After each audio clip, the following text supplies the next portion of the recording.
Valeu, Paula. E o presidente Lula desembarca amanhã no Japão para participar da cúpula do G7, o grupo que reúne as principais economias mundiais. E para conversar conosco sobre esse tema, vamos falar agora com o especialista em relações internacionais, Manuel Furriela. Muito bom dia, professor. Grande Manuel Furriela. Professor, acredito que o som do senhor está aberto. O senhor me ouve? Agora sim. Perfeito. Muito bom dia ao senhor. Bom dia. Professor, o presidente tem viajado bastante, né? E tem colocado todo o país que ele vai, ele garante que está retomando uma política internacional que teria sido relegada nos últimos 4 anos. Até que ponto, de fato, existe essa situação, de fato, né? Em relação às relações brasileiras com o exterior, professor? Bom, primeiro que eu acho que essa questão de retomada não é totalmente verdadeira.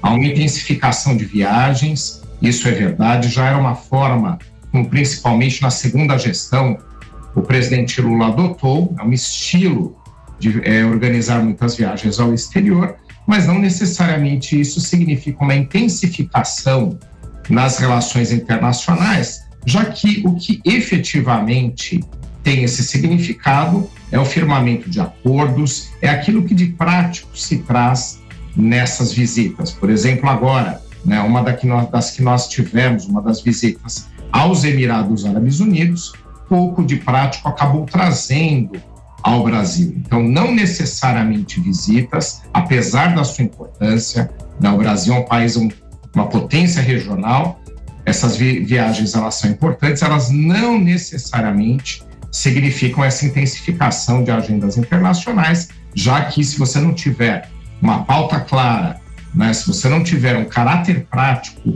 vindo em conjunto, isso não é propriamente o principal termômetro que a gente tem que utilizar. Então, essas viagens, elas são, como eu mencionei, importantes, mas o caráter prático, os tratados, os acordos firmados, os investimentos trazidos, aberturas de mercado, é que efetivamente vão dar a tônica sobre esse resultado. Por enquanto, nessas viagens realizadas, a única que efetivamente teve aí um caráter realmente muito importante foi a China, já que foram ali compromissados acordos principalmente de tecnológicos e alguns de transferência de tecnologia e 50 bilhões de dólares de investimentos. Os demais, por enquanto, a gente tem que aguardar se realmente vão trazer resultados ao país. Professor Manuel Furriela, agora a pergunta do nosso comentarista Cristiano Vilela. Professor Furriela, bom dia, satisfação recebê-lo aqui na Jovem Pan. Professor, o presidente Lula, ele adota uma política, uma forma de atuação política nas relações internacionais, onde ele mesmo se coloca na linha de frente. Diferentemente, talvez, de uma posição talvez um pouco mais conservadora, onde o chanceler, o ministro das Relações Exteriores é quem faz esse papel de dialogar mais intensivamente, deixando para o presidente da República apenas pousar nas fotografias nos momentos de acordo. Isso, eventualmente, pode acabar fazendo com que o presidente, nos seus rompantes, nos seus discursos, acabe dando umas escorregadas e atrapalhando as suas negociações, as suas viagens, como ocorreu recentemente agora na China, episódios envolvendo a guerra da Ucrânia, manifestações em Portugal? Exatamente, esse ponto que você trouxe é importante, não é? Você tem um grupo próprio, ainda mais o Brasil, que tem o Itamaraty. Então nós temos um órgão de Estado, não é nem de governo, que trata de questões internacionais. Pessoas capacitadas, competentes, que só fazem isso no seu dia a dia. Então, eu concordo com você, esse tipo de papel, que seja mais direto, tem que ficar a cargo dessas pessoas, desses profissionais que o Brasil, como eu mencionei, tem em específico. E corre-se o risco, você pegou aí o exemplo clássico desses períodos todos, de colocações que sejam ou que tragam depois embaraços ao país, acabam sendo pronunciadas. Então, teve aí o caso sobre a guerra da Ucrânia, onde, né, o presidente brasileiro, tanto na sua viagem à China, quanto depois indo a Portugal, fez colocações que favoreceram o lado russo, sendo que o Brasil tinha no governo anterior e diz ter no governo atual uma posição neutra sobre o conflito.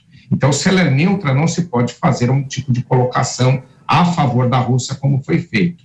Então, nós tivemos muitas críticas internacionais e quando o presidente brasileiro também fez outra colocação, já em Portugal, tentando melhorar um pouco, ou diminuir, né, os problemas causados pelas declarações, fez uma ao lado do presidente de Portugal, que poucas pessoas observaram, até convido para que assistam novamente no YouTube, onde o presidente português, estando ao lado do nosso, fez uma colocação dizendo que a posição de Portugal era completamente diferente do presidente Lula, sendo que a colocação de Portugal é defender o Estado que foi invadido, o Estado da Ucrânia. Então, ali também a gente percebeu mais um desgaste, mesmo no momento onde se tentou consertar os danos que tinham sido causados anteriormente. E também outros, né?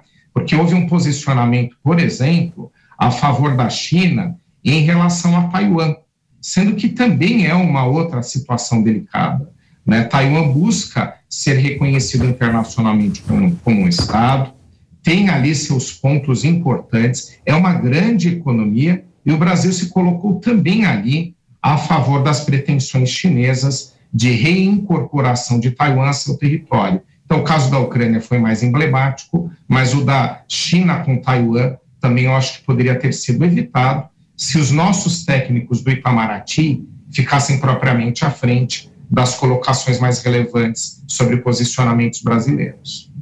Professor, neste caso é uma reunião do G7, os países mais ricos do mundo, o Brasil entra como convidado, mas o presidente também tem aproveitado essas oportunidades para tentar um certo protagonismo justamente em relação ao conflito Rússia-Ucrânia, pregando a paz. O senhor acredita que de novo ele vai fazer aí essa sinalização? Já tentou uma vez lá no passado, na questão que envolvia o Irã e também o armamento nuclear. Como é que o senhor avalia também essa tentativa de um protagonismo brasileiro neste conflito Rússia-Ucrânia? Bom, o Brasil participar do G7 é importantíssimo, né? Aqui falando um pouco, o G7 engloba não as maiores economias do mundo, até porque a Índia e a China, por exemplo, não são membros do G7, né? E são economias até maiores do que várias das que estão ali representadas. Mas representa grandes economias que têm ideais liberais ali representados, né? Foi criado em 1975, então tem esse tipo, né, de pretensão. Então, participar é importante. Vai ser tratada a questão da expansão da China, questões de mudanças climáticas, e aí, vindo diretamente à sua pergunta, a questão envolvendo a guerra da Rússia com a Ucrânia. Ali, sim, o Brasil pode ter também uma participação, mas eu acho que não pode abrir mão da sua posição de neutralidade. Então, imagine só, indo a essa reunião, trazendo apoio a pretensões russas. Então, ali também, além de não ser o local para isso, o Brasil também acaba não sendo útil para a resolução do conflito, caso venha novamente a trazer declarações desse tipo. Agora, onde efetivamente eu acho que o Brasil, caso queira ter um protagonismo maior nesse conflito, já que a gente não faz parte daquele tabuleiro do conflito, né, a gente não manter uma posição neutra, me parece o mais importante, seria utilizando uma interlocução via China. Porque até agora, esse grupo de países que compõem o G7 são aqueles que organizaram as grandes sanções em relação à Rússia. Então, eles têm já um posicionamento de como eles acreditam que tem que ser resolvida a guerra via resoluções ou via decisões contra a Rússia. Então, é uma estratégia desse grupo. Mas enquanto a China não se posicionar retirando o apoio que dá à Rússia, já que a única grande economia internacional que mantém uma relação com a Rússia nesse conflito é a China, apoia economicamente, inclusive de forma estratégica, né, em termos internacionais, já que ela aproveitou a oportunidade para ter maior influência sobre a Rússia. Então, via China, é que eu acredito que o Brasil teria como, né, ter um papel mais relevante em relação à resolução do conflito. Porque enquanto a China não estiver diretamente envolvida num posicionamento para resolver essa guerra, eu acredito que vai ser muito difícil qualquer tipo de encaminhamento que seja produtivo. Cristiano Vilela.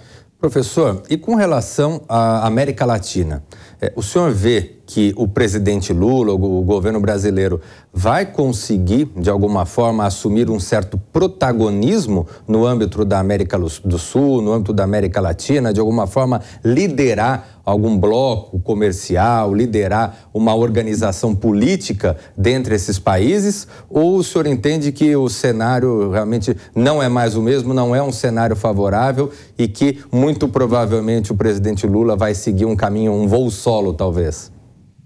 Realmente já não é o mesmo momento, né, que o atual presidente Lula tinha nos seus mandatos anteriores, principalmente no segundo mandato. Então, o cenário mundial era outro, grande parte dos estados da América Latina era governado por aliados seus, atualmente também, mas num cenário onde o Brasil tinha um grande crescimento econômico, principalmente pelas exportações à China. A gente lembra bem, foi um momento, né, onde o Brasil aproveitou a exportação de commodities para ter mais recursos, onde utilizou o BNDES para financiar grandes projetos nesses outros estados da América Latina e onde ainda dava para se manter uma unidade do Mercosul. Hoje o cenário é completamente outro.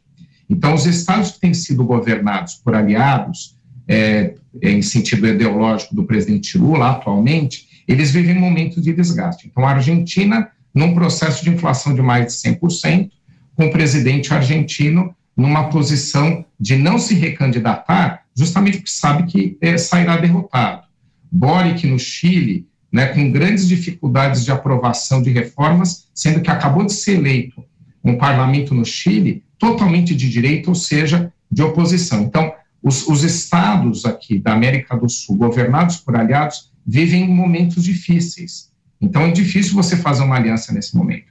E o Brasil agora não vive essa grande exportação de commodities que encheria os cofres públicos brasileiros para que, via BNDES, a gente pudesse ter uma influência regional. Além disso, esses projetos financiados pelo BNDES no passado são justamente aqueles que agora o Brasil não consegue receber. Então, veja só, a gente teve um calote de Cuba, a gente já teve um calote da Venezuela, então não há nem momento político para que o Brasil utilize o BNDES para financiar. Imagine só, né, a alocação de recursos muito representativos do BNDES na Argentina, que risco que a gente tem agora, já que a Argentina está com problema de fluxo de capitais. Então, a gente não tem mais aquele momento. Então, o momento agora é completamente outro, né? Então, você não tem essa grande interlocução. Ele é um líder hábil, não é isso que eu estou dizendo.